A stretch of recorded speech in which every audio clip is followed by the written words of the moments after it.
María de Ágreda se aparece a los nativos de Nuevo México, un grabado en madera de la carta del padre Benavides a los frailes, edición de 1730. ¿Qué dice acá? Que, eh,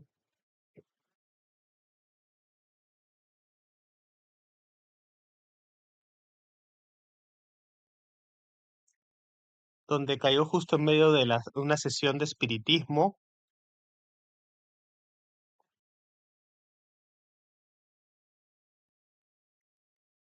vestida solo con su ropa interior.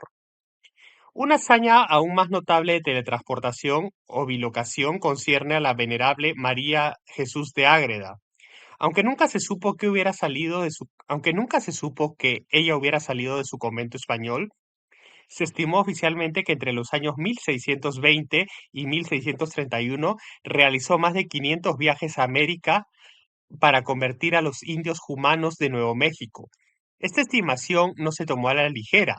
Al principio las autoridades católicas, recelosas de las afirmaciones ilusorias de los histéricos religiosos, ejercieron una considerable presión sobre la hermana María para disuadirla de insistir en la realidad de sus vuelos transatlánticos. Solo el testimonio de los misioneros a los indígenas mexicanos los persuadió de autenticar sus experiencias. En 1622, el padre Alonso de Benavides de la misión Isolita en Nuevo México escribió al Papa Urbano VIII y Felipe IV de España preguntando quién se le había adelantado en su misión de convertir a los indios humanos. Los propios humanos declararon que su conocimiento del cristianismo provenía de una dama de azul, una monja europea que les había dado cruces, rosarios y un cáliz que usaban para celebrar la misa. Se creía que este cáliz provenía del convento de María en Ágreda. No fue hasta 1630, cuando el padre Benavides regresó a España, que oyó hablar de la hermana María.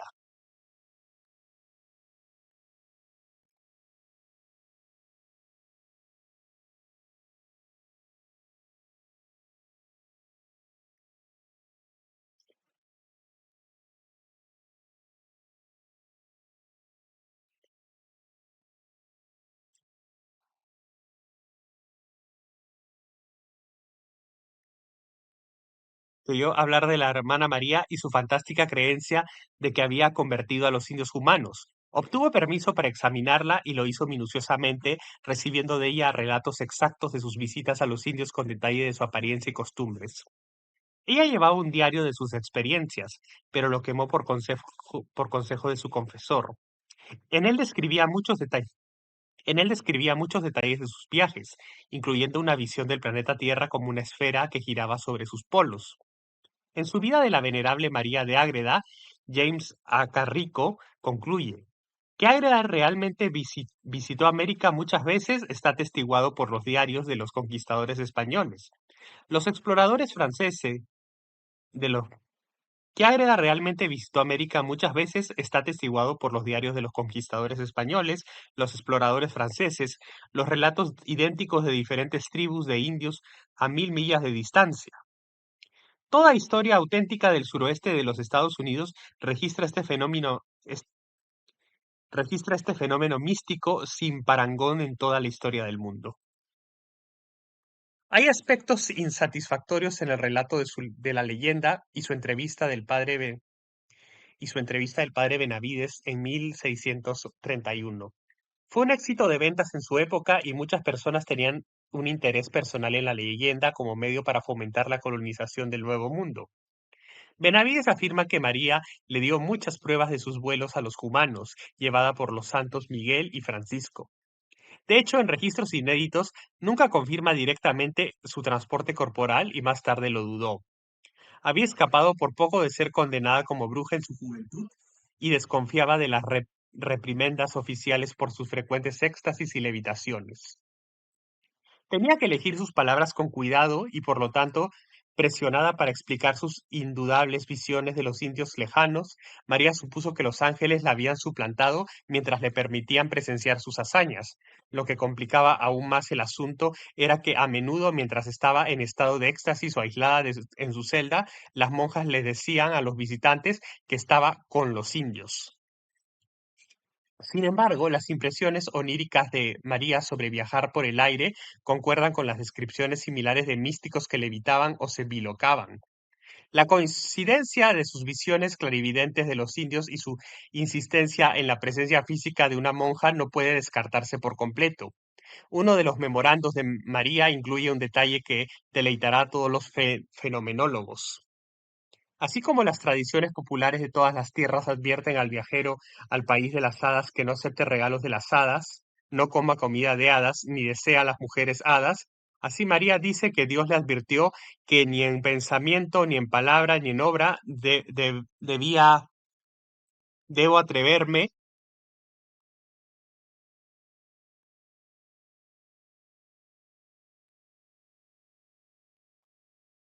a tocar nada, a menos que fuera la voluntad expresa de Dios que lo hiciera.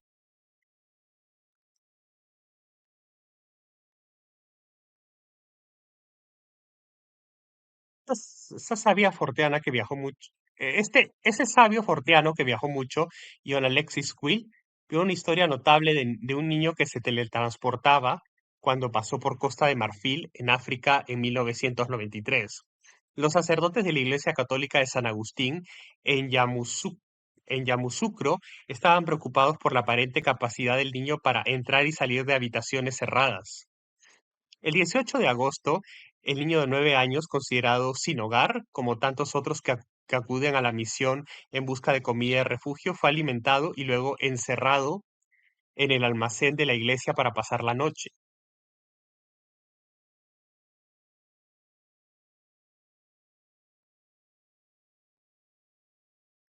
Cuando se abrió el almacén por la mañana, el niño había desaparecido.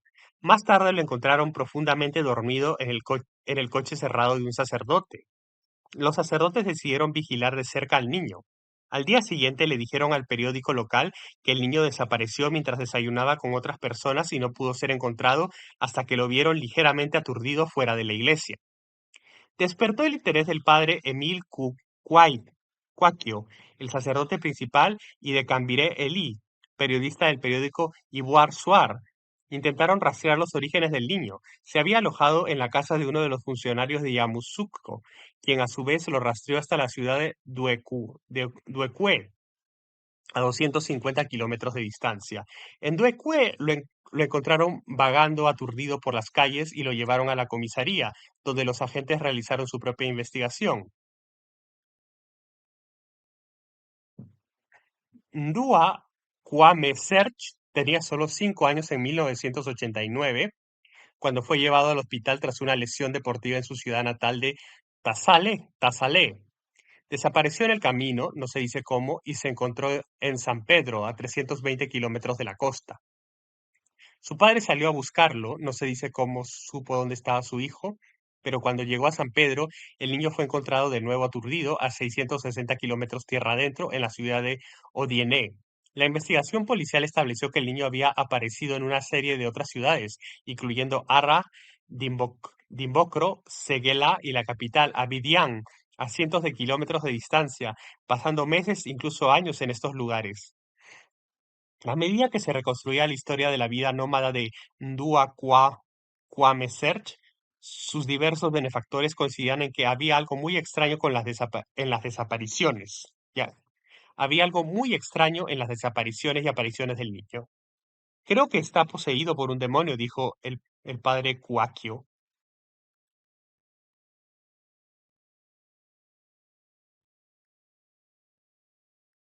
Un espíritu maligno que lo teletransporta. Cuando el reportero Cambiré Eli le preguntó sobre sus viajes, el niño simplemente dijo, no lo sé, estoy aquí y de repente me encuentro en otra ciudad. Hay muchos más relatos de niños teletransportados con testimonios más impresionantes y mejor corroborados de testigos altamente cualificados, como el caso Sandfeld de 1722 y los incidentes de poltergeist en la casa del doctor Ketkar. un famoso historiador maratí, en Pune, India, a finales de la década de 1920. Ambos incluyeron levitaciones y teletransportaciones de niños. En Puna, el menor de dos hermanos adoptivos afirmó que en en varias ocasiones se había sentido elevado y transportado a un coche cerrado con llave en un cobertizo.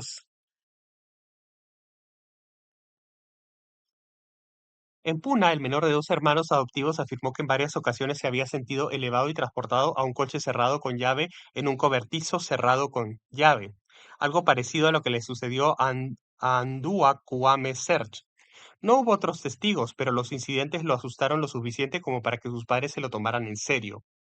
Sin embargo, un incidente que involucró al hermano mayor fue claramente presenciado por la señora Kettcar, nacida en Alemania y una erudita acreditada, quien le escribió regularmente los acontecimientos en cartas a su hermana, la señora Kohn, que enseñaba idiomas en el Deccan College.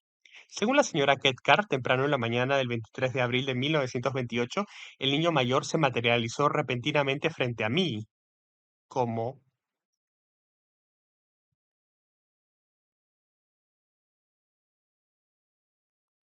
un niño es llevado por el aire a una habitación del piso superior. Un caso inglés atribuido a la brujería. Detalle del frontispicio de Joseph Glanville.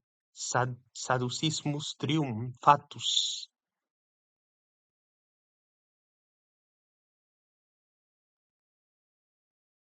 Se materializó repentinamente frente a mí como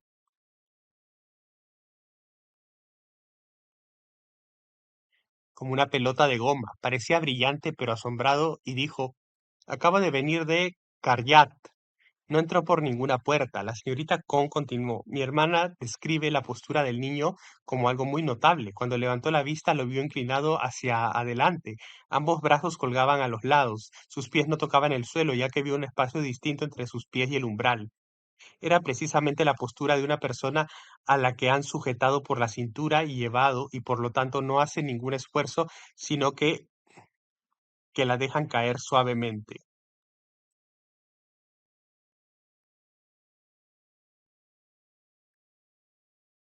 que la dejan caer suavemente en su destino.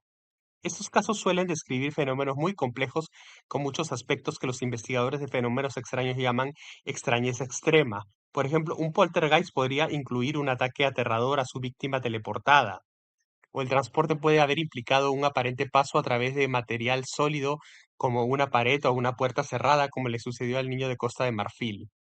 En otro caso, una tal Florence Newton fue juzgada como bruja en Youghal, condado de Cork, en 1661, acusada de embrujar a una joven sirvienta llamada Mary Longton.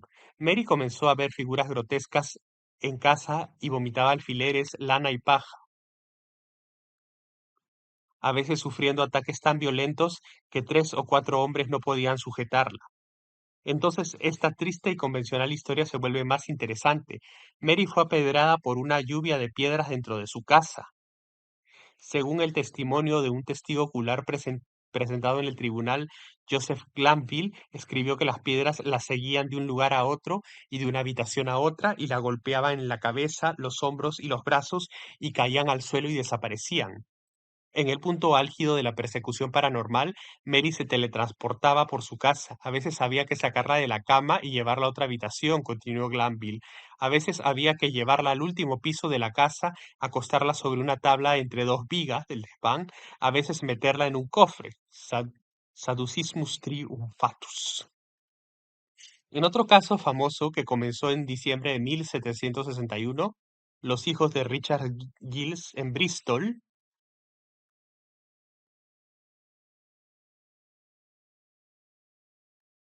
sufrieron terriblemente a manos de un poltergeist violento.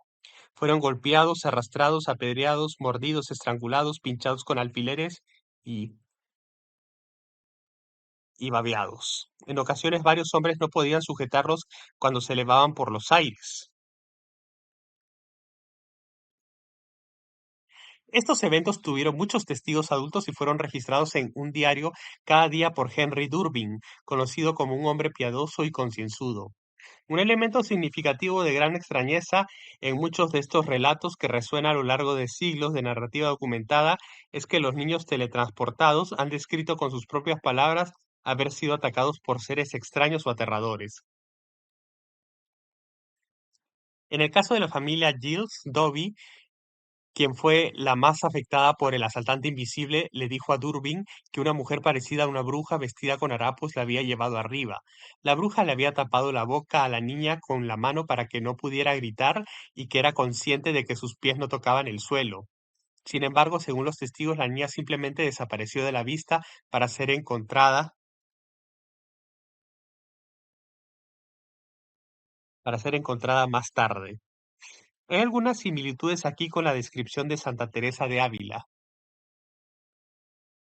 S- Hay algunas similitudes aquí con la descripción de Santa Teresa de Ávila sobre la sensación de levitar, pero se compara directamente con las figuras grotescas de Mary Longdon. De manera similar, Ndua, el niño de Costa de Marfil, cuando se le pidió que explicara cómo fue transportado fuera del almacén de la iglesia de San Agustín, le dijo al reportero que mientras dormía, una persona fea de forma extraña lo llevó a una casa grande donde un ser alado vino en su ayuda. Los dos lucharon y la entidad fea fue consumida por el fuego, dijo el niño. Luego el ángel lo colocó dentro del auto. Igual de extraña fue la explicación de los niños teletransportados en el pueblo de Sandfeld, Alemania Oriental, en 1722. Ahí un poltergeist no solo atormentó al granjero y a su numerosa familia con bromas durante 3 meses, sino que parecía disfrutar volteando a los niños, colgándolos en el aire o haciéndolos desaparecer, devolviéndolos al mismo lugar un tiempo considerable después, incidentes bien presenciados por los ansiosos padres, inquilinos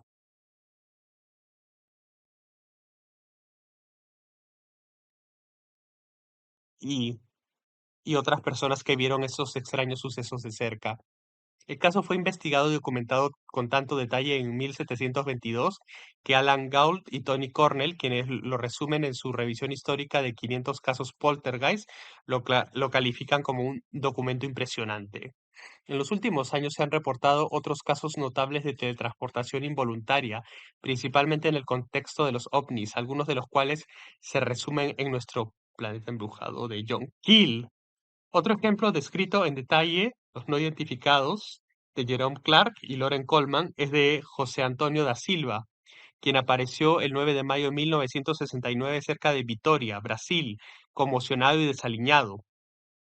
Había desaparecido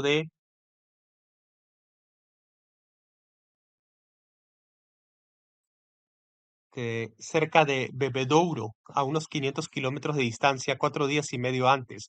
Su historia era que había sido capturado por criaturas de aproximadamente 1,20 m de altura, llevado a ellas a otro planeta y luego devuelto a la Tierra. Suena fantástica, pero el caso fue investigado a fondo y nadie dudó de que el relato de Da Silva fuera sincero.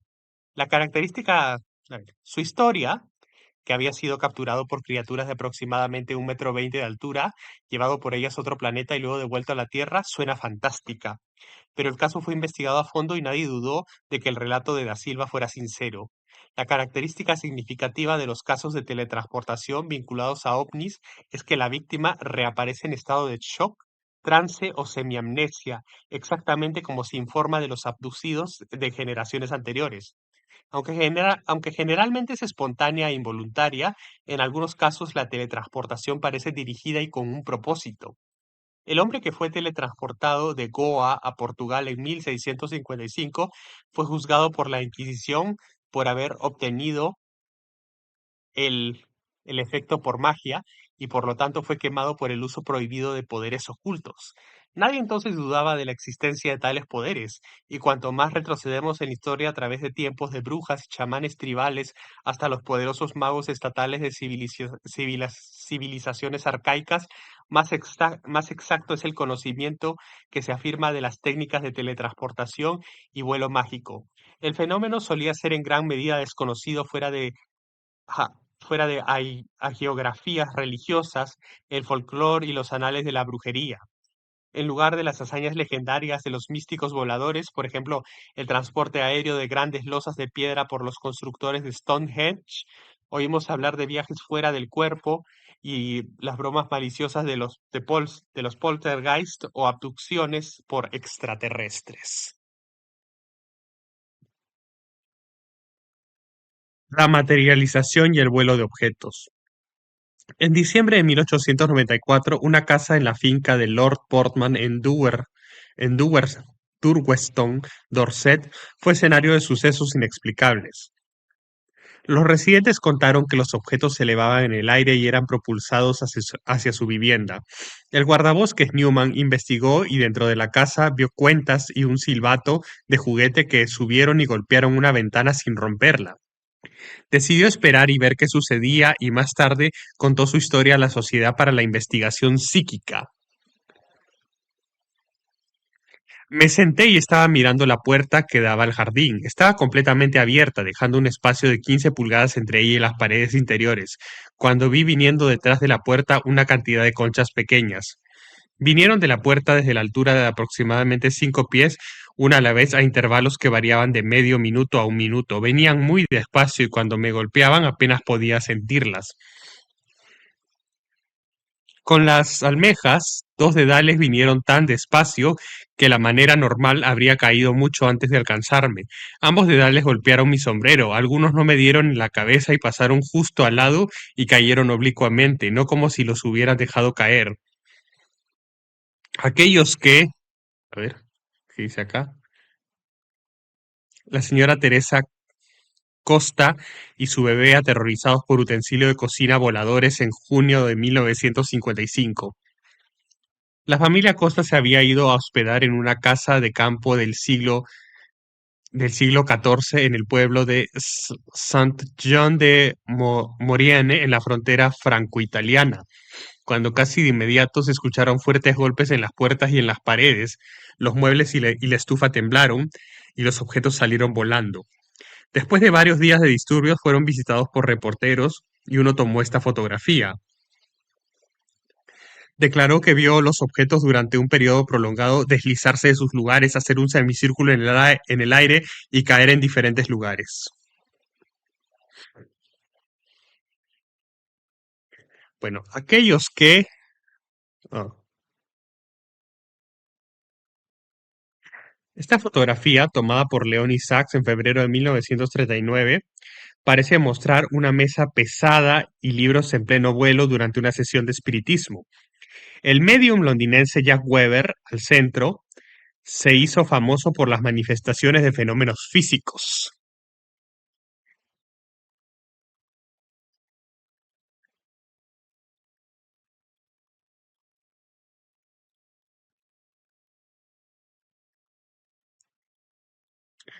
Aquellos que me golpeaban caían directamente al suelo. Relatos similares con muchas observaciones detalladas de testigos confiables y motivo para distorsionar o mentir abundan en la literatura sobre espiritualismo y fenómenos psíquicos donde se le atribuyen a los llamados espíritus ruidosos o poltergeist. Al usar esta palabra no nos comprometemos a creer en la agencia de un geist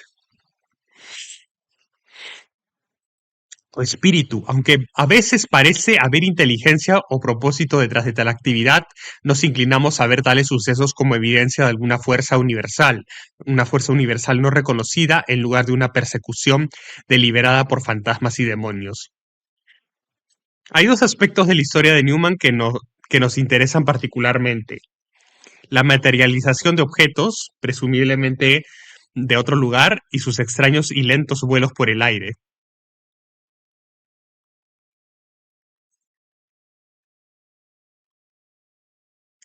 Ambos presentan un desafío emocionante para la ciencia porque parecen suspender lo que consideramos leyes establecidas sobre cómo debería comportarse la materia.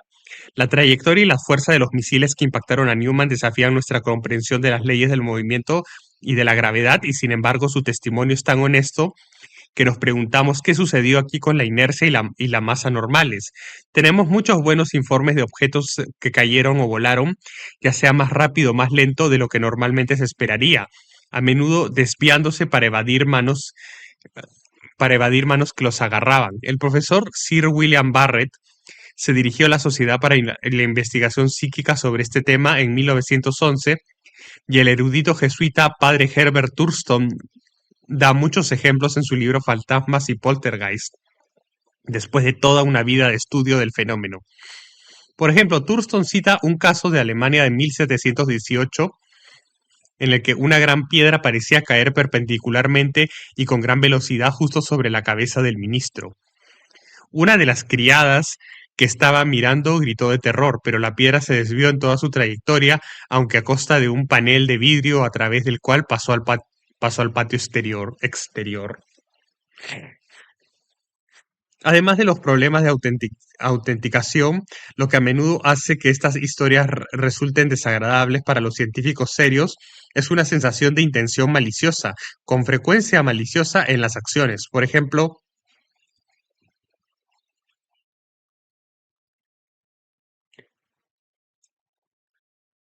es una sensación de intención maliciosa con frecuencia maligna en las acciones.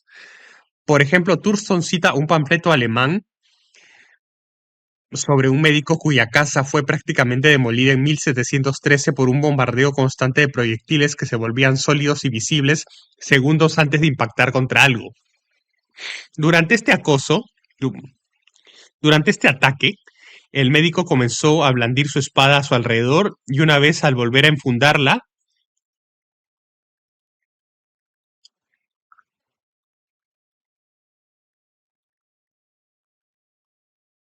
encontró la vaina llena de suciedad.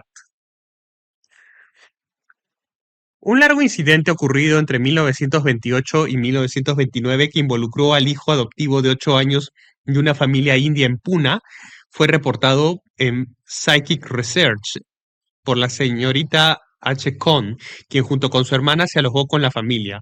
Un día ambas hermanas contaron algunos huevos en varias cestas y las guardaron en un armario. Casi de inmediato un huevo pasó disparado junto a las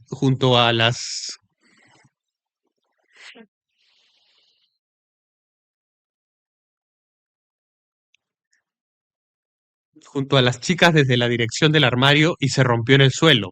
Al mirar dentro del armario descubrieron que faltaba un huevo. Mientras limpiaban el desorden, otro huevo se rompió cerca y nuevamente faltaba un huevo de las cestas. 3 huevos más sufrieron el mismo destino. Y luego una cesta que contenía 52 huevos desapareció del armario y nunca más se volvió a ver.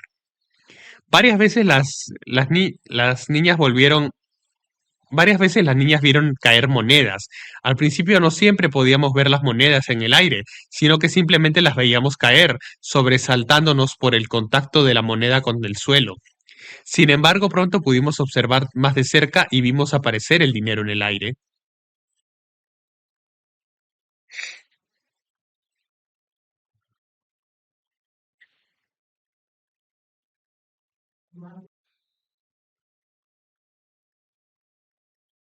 El término aporte es aplicado por los espiritistas a objetos que se mueven por el aire o se materializan en sucesiones de espiritismo y apariciones. Guy Lyon Playfair ofrece un ejemplo inusual en la vaca voladora. Al famoso medium brasileño Carlos Mirabelli se le pidió que localizara los restos desaparecidos de una mujer que había muerto de mente. Se llevó a cabo una sesión de espiritismo en la que, según el testimonio jurado de Enrico de Goes, director de la Biblioteca Municipal de Sao Paulo, había un olor fétido, había un olor fétido a descomposición mientras numerosos huesos humanos caían sobre las cabezas de los presentes junto con una espantosa lluvia de cabello y otros restos. De manera más agradable observamos muchos casos la materialización de flores y plantas vivas, algunas fuera de temporada en ese momento. El fenómeno es, como sabemos, un elemento común en el repertorio de magos escénicos y espiritistas, pero nos impresiona el relato de una flor azul de pantano que que se dice que se materializó del cielo y fue entregada a la exploradora francesa Alexandra David Nel en pleno invierno en el Tíbet, como se relata en Mi viaje a Lhasa. Puede ser que puede ser que la materialización y el vuelo de objetos sea una forma de manipulación, otra habilidad famosa del poltergeist, ya que la literatura está más repleta de relatos de objetos que se mueven por sí mismos. Algunas de estas manipulaciones adoptan formas muy complejas, como los bodegones hechos con ropa por el poltergeist de Stratford, Connecticut en 1850.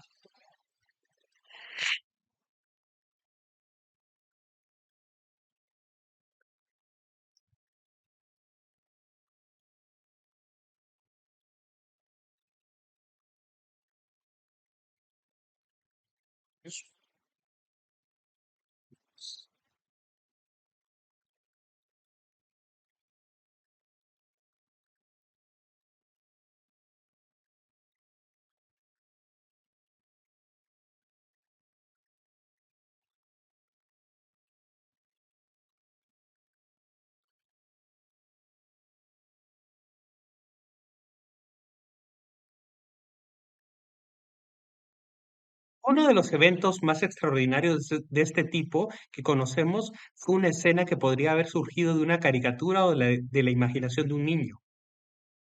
En 1682, un joven con el nombre espléndidamente apropiado de Francis Fay, de Sprayton, Devon, fue el foco de mucha actividad del tipo que hemos visto atribuido a traviesos poltergeist o hadas.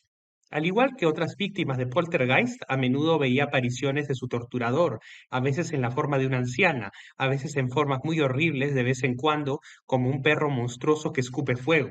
El extraño incidente al que nos referimos tuvo que ver con los cordones de sus zapatos. Se observó que uno de ellos, sin la ayuda de ninguna otra mano, se salía por sí solo del zapato y salía disparado al otro lado de la habitación. El otro se arrastraba tras él, pero una criada al verlo lo sacó con la mano y extrañamente se aferró y se enroscó alrededor de su mano como una anguila o serpiente viva. Esto lo testifica una dama de considerable calidad, demasiado grande para ser una excepción, que fue testigo ocular. Otros testigos citados en el relato, publicado en 1683, fueron el rector de Barnstaple, así como el personal y los visitantes de la casa de Sir Philip Furse, quien empleaba al chico. Considerado universalmente como un espíritu de algún tipo, el poltergeist y sus actividades se tratan comúnmente mediante exorcismo. A veces este tratamiento es efectivo, pero pero el fenómeno no siempre es respetuoso con las personas religiosas y sus rituales. Todo lo contrario, el santo inglés del siglo XII, Godric, fue apedrado por todos los muebles de su ermita, incluidos sus utensilios de misa. En Ins Herarium Cambriae, Giraldus Cambrensis registró un caso en Pembrokeshire en 1184 en el que un espíritu, Yule, arrojó excrementos a los sacerdotes exorcistas y les rasgó las vestimentas. El reformador de la iglesia, Martín Lutero, fue atormentado por Poltergeister, al igual que el predicador John Wesley. Charles Ford se inclinaba a reemplazar la noción del poltergeist, ángeles, etcétera, con el concepto menos antropomórfico de la teletransportación como una fuerza universal responsable de muchas de las aberraciones reportadas en la realidad normal. Aquí hay un par de ejemplos que no dependían de entidades sobrenaturales. Alrededor del año 1200, Gervasio de Tilbury escribió en su Otia Imperalia sobre un comerciante de Brutol que perdió su cuchillo favorito por la borda de su barco mientras estaba en un océano lejano. Cuando regresó a puerto, su esposa le contó un día, mientras estaba sentado en su salón, su cuchillo se cayó por la claraboya y se atascó en la mesa de abajo. Ambos habían llevado un registro de la desaparición y reaparición del cuchillo y se descubrió que las veces fueron simultáneas. A ver qué dice acá. Durante las pruebas del profesor Soellner en la Universidad de Leipzig de 1877 al 78 sobre el medium estadounidense Henry Slade, estos anillos de madera maciza insertados en una cuerda sellada desaparecieron para reaparecer en el pilar central de una mesa, aparentemente viajando a través de material sólido. Harold D. Wilkins en Extraños Misterios del Tiempo y el Espacio de 1958 cuenta la historia moderna de un cuchillo en la que la necesidad de un hombre coincidió con un descubrimiento. El hombre estaba trabajando en líneas eléctricas en un campo en Brockworth, Gloucestershire, en febrero de 1956. A la hora del almuerzo descubrió para su disgusto que había olvidado empacar un cuchillo en su lonchera. De repente notó un cuchillo a sus pies. Era un cuchillo de mesa nuevo que no era suyo y que según él no había estado ahí segundos antes. El hombre conservó el cuchillo hasta su muerte, cuando desapareció para siempre.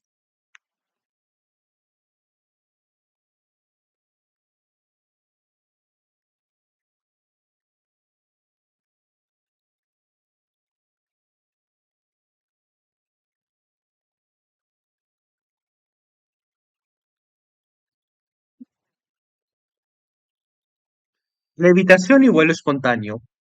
Ningún historiador moderno de la brujería se ha tomado en serio las afirmaciones de las brujas que podían levitar y volar. Sin embargo, hay pruebas impresionantes de que los pasajes por el aire, transvección,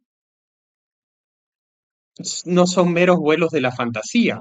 Extraemos nuestros datos de varias categorías diferentes, ya que el tema está plagado de exclusionistas. Los cristianos aprecian a sus propios santos levitantes, pero no tienen en cuenta los místicos voladores de otras convicciones. Los coleccionistas de folclore se deleitan con las historias de personas que se han escapado con hadas, pero no muestran ningún entusiasmo por las levitaciones realizadas por médiums espiritistas modernos. La ciencia ortodoxa no tiene ningún interés en ninguno de ellos. No tenemos ninguna duda de que el fenómeno del vuelo humano ocurre ocasionalmente. En la mayoría de los casos modernos es involuntario y casi nunca premeditado. Claramente existe una fuerza natural desconocida para nuestra ciencia actual, por la cual las personas pueden lograr la levitación. Cuanto más nos alejemos en el tiempo y la cultura de la visión racionalista del mundo de los tiempos modernos, más evidencia encontramos de que esta fuerza ha sido reconocida, estudiada y utilizada. Los dos capítulos del padre Herbert Thurston sobre la levitación en su libro Physical Phenomena of Mysticism son los más impresionantes que hemos leído, ya que contiene evidencia detallada y a menudo sorprendente, gran parte de ella dada bajo juramento solemne y la amenaza de la condenación eterna. Por ejemplo, Thurston cita el proceso de canonización de San Bernardino Realino, fallecido en 1616.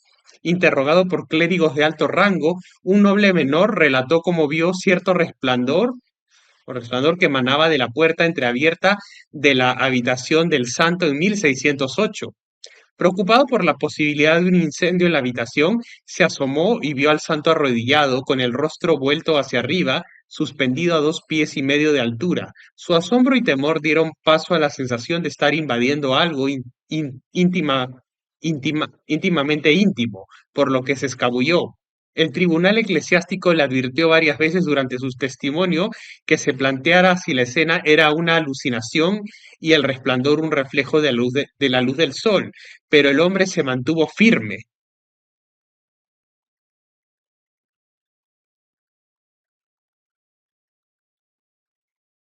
Pero el hombre se mantuvo firme diciendo, la cosa era tan clara, inconfundible y real que no solo me parece verla todavía, sino que estoy tan seguro de ello como si estuviera hablando ahora. Dijo que había notado el extraño resplandor al menos 4 veces antes de preguntarse sobre el peligro de un incendio. Así que me puse de pie a propósito y al empujar la puerta vi con mis propios ojos al padre Vi con mis propios ojos al padre Bernardino levantarse del suelo tan inequívocamente como veo ahora a su ilustre señoría. Los registros de levitación en un contexto religioso son extremadamente comunes. La levitación de Olivier Gilbert Leroy contiene las leyendas de unos 230 santos católicos a quienes se atribuye esta hazaña, y un número similar se enumera en la estigmatación del doctor A. Imbert Gurbeire.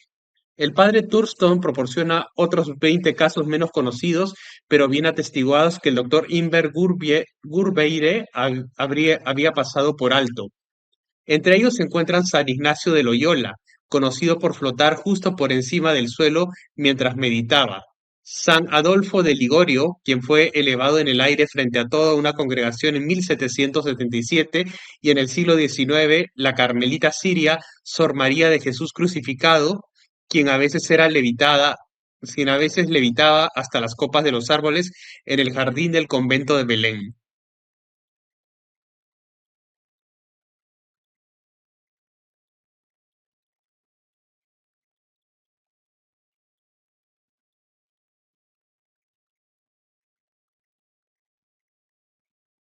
Algunos levitadores, como Pasitea Croggi, una monja sienesa fallecida en 1615, son vistos recorriendo una distancia considerable justo por encima del suelo.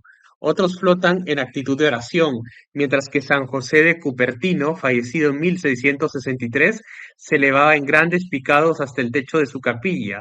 Los vuelos públicos e involuntarios de San José eran una especie de vergüenza para él y sus superiores.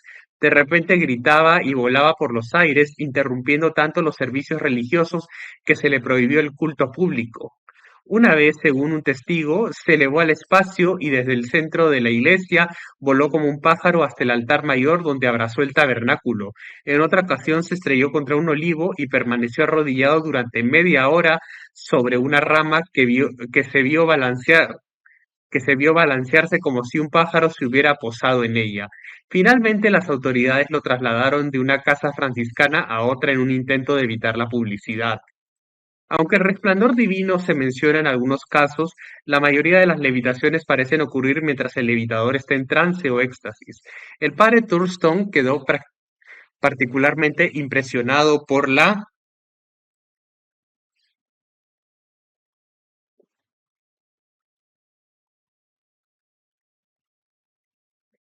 levitación iluminada del padre Francisco Suárez, un teólogo jesuita español.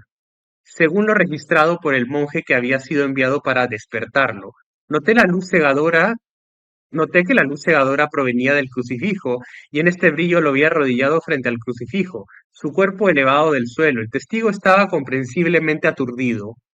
Desconcertado y como fuera de mí, salí con el pelo erizado como las cerdas de un cepillo. A ver qué dice acá. Levitaciones del medium Colin Evans tuvieron lugar en concurridas sesiones espiritistas en Londres en la década de 1930. Prefería actuar en la oscuridad con bandas luminosas en los brazos y los pies, alegando que las linternas interferían con el poder de los espíritus. A ver. En el siglo IV, el historiador romano Palladio vio la levitación de un niño con sus propios ojos. El niño, que se creía poseído, había sido llevado a San Macario, un ermitaño egipcio, para que lo exorcizara. Palladio dice que el niño se elevó y permaneció suspendido en el aire durante algún tiempo mientras el santo rezaba. El fenómeno no es, por supuesto, exclusivo de los santos católicos. Entre los levitadores musulmanes se encuentra el derviche iraní del siglo XII, Haidar, conocido por sus vuelos repentinos a las copas de los árboles y a los tejados de las casas. El funcionario francés,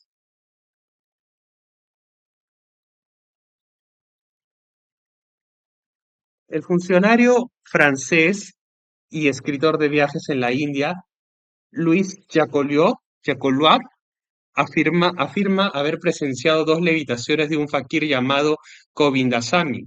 Según relata su libro Ciencia oculta en la India, ocurrieron a plena luz del día y una de ellas en la terraza de su casa. Duró 10 minutos. En Europa, donde la levitación espontánea fuera del contexto cristiano no se reduce o se clasifica en términos de diabolismo y lo sobrenatural, su ocurrencia es indeseable y a menudo dolorosa para la persona afectada. Cuando tales cosas suceden en comunidades tradicionalistas, generalmente se toman como una señal para un futuro chamán, como para un futuro chamán. En chamanismo de Mircea Eliade se dan muchos ejemplos de levitaciones de brujos, chamanes y místicos orientales que no todos pueden descartarse como imaginación o figuras retóricas. Así, en Sumatra, el que está destinado a ser profeta sacerdote desaparece repentinamente llevado por espíritus. Regresa al pueblo 3 o 4 días después, se si no, bueno, regresa al pueblo 3 o 4 días después. Si no lo hace, se lo busca y generalmente se le encuentra en la copa de un árbol conversando con espíritus. Parece haber perdido la cabeza y se deben ofrecer sacrificios para devolverle la cordura. Volvemos a este tema en nuestra sección titulada bueno. Un interesante ejemplo inglés de esto es el relato de una serie de violentos ataques psíquicos contra un joven registrado en una carta de un clérigo de Devon e impreso en las misceláneas de Joe Aubrey. Francis Fry, un sirviente de una granja.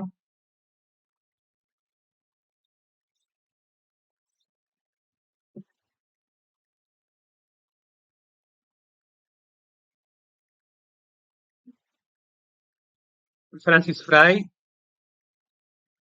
un, un sirviente de una granja en la parroquia de Spraytown, se convirtió en el blanco de proyectiles voladores y golpes que parecían surgir de la nada. Toda la casa quedó tan perturbada que una joven que vivía allí tuvo que ser enviada lejos por seguridad. En la víspera de Pascua de 1682, Frey desapareció. Fue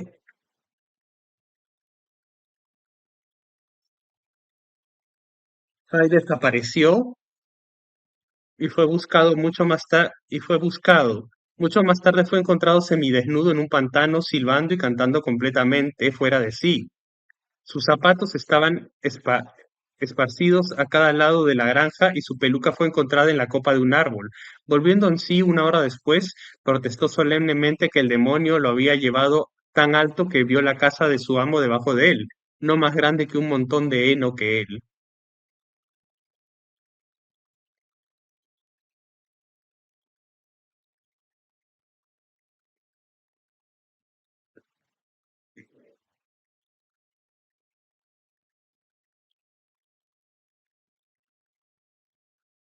Que vio la casa de su amo debajo de él, no más grande que un montón de heno, que él estaba en perfecto sentido y rogó a Dios que no permitiera que el diablo lo destruyera, que de repente fue depositado en el atolladero. Los registros de la Sociedad para la Investigación Psíquica contienen historias similares de personas que fueron elevadas por los aires, arrojadas a través de la habitación, etcétera, por fuerzas invisibles, pero se interpretan como la acción de poltergeist. Si Francis Fry hubiera experimentado esta levitación involuntaria en una sociedad tribal, lo habría distinguido como vidente y medium espiritual en el apogeo de la persecución por brujería. Hay muchos relatos de testigos presenciales de los vuelos extáticos de San José de Cupertino, incluyendo uno del alto almirante de Castilla, quien notó el grito agudo habitual del santo cuando despegaba.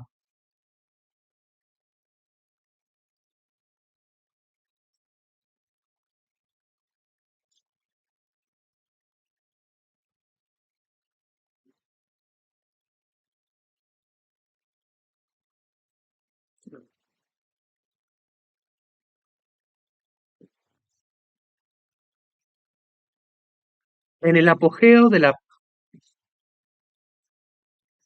la persecución por brujería,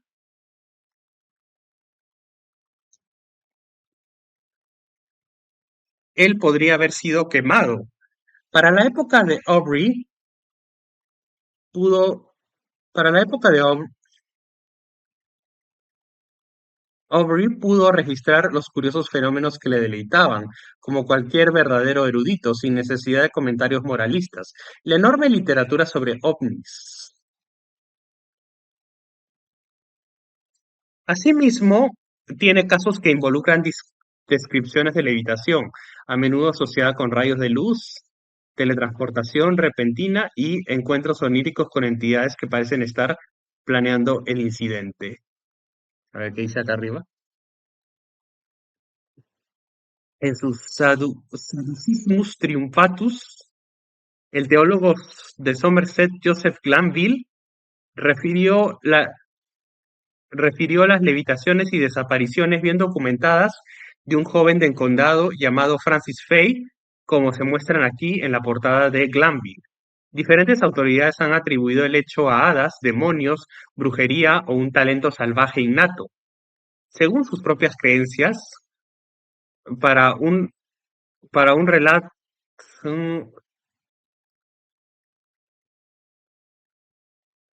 para un relato, veas el texto para un relato del diarista John Aubrey sobre otro teletransportador del oeste del país llamado de forma similar Francis Fry, que bien podría haber sido el mismo caso, pero con una versión diferente. A ver. En el apogeo del espiritualismo victoriano hubo muchas demostraciones de levitación. La más famosa fue la del célebre medium Daniel Douglas Home. En julio de 1871, Lord Adare y otros dos nobles afirmaron haber visto a Home salir flotando de una ventana de un piso de Londres y entrar por otra. Lamentablemente, a ver,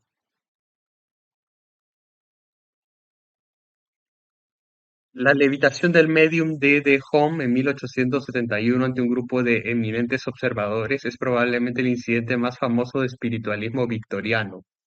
En esa era de ciencia y escepticismo, las hazañas mágicas de Home desafiaron la ciencia y la creencia. Se presumía que era un fraude, pero nunca fue desacreditado ni atrapado en ningún engaño.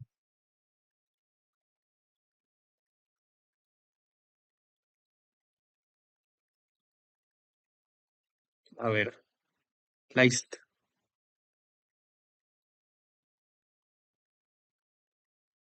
la, la historia no se sostiene y muchos críticos, incluido el padre Thurston, han demostrado de forma convincente cómo Holmes pudo haber engañado a sus crédulos testigos. Una explicación de los transportes de las brujas es que la sensación de volar es provocada por drogas, trances y el poder de la sugestión. Si bien es cierto que los chamanes utilizan tales ayudas en sus viajes extáticos, esto no explica muchas observaciones bien documentadas de levitación. Leroy creía que las levitaciones de los psíquicos, de hecho, de cualquiera que no fuera un santo aprobado, eran trucos del diablo para confundir a los fieles de los investigadores psíquicos pioneros. Sir Oliver Lodge sugirió que era por la acción de los espíritus, mientras que el profesor Charles Richard pensó que en realidad podía haber una fuerza antigravitacional no descubierta involucrada. Existe otra hipótesis que la realidad misma se reestructura por intensas imaginaciones de los místicos. Después de todo, la levitación es la metáfora perfecta para ser elevado en espíritu, así como la extraña luz que la acompaña lo es para la iluminación espiritual. Santa Teresa de Ávila ofrece un valioso relato de la primera mano ofrece un valioso relato de primera mano de la experiencia en su autobiografía. Llega como una descarga rápida y aguda antes de que puedas ordenar tus pensamientos o ayudarte de alguna manera y la ves y la sientes como una nube o como un llega como una descarga rápida y aguda, antes de que puedas ordenar tus pensamientos o ayudarte de alguna manera, y la ves y la sientes como una nube o como un águila fuerte que se eleva y te lleva en sus alas. En otra ocasión estaba lo suficientemente tranquila como para darse cuenta de lo que estaba sucediendo. Me pareció como si una gran fuerza bajo mis pies me levantara.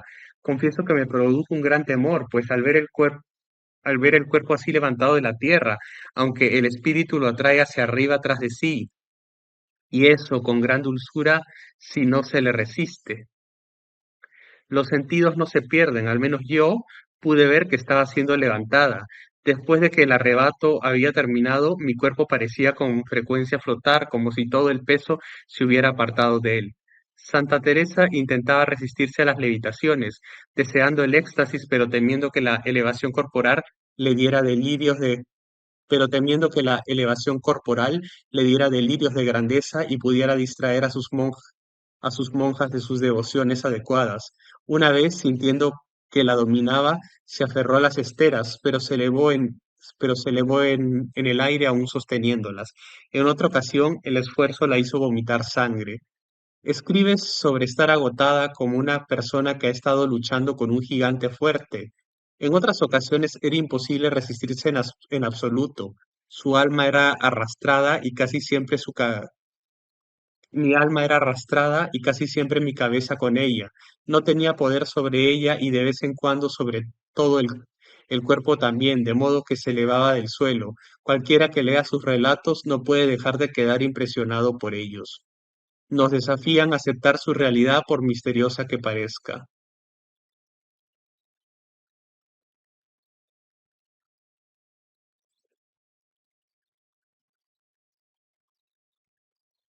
Lluvias extrañas.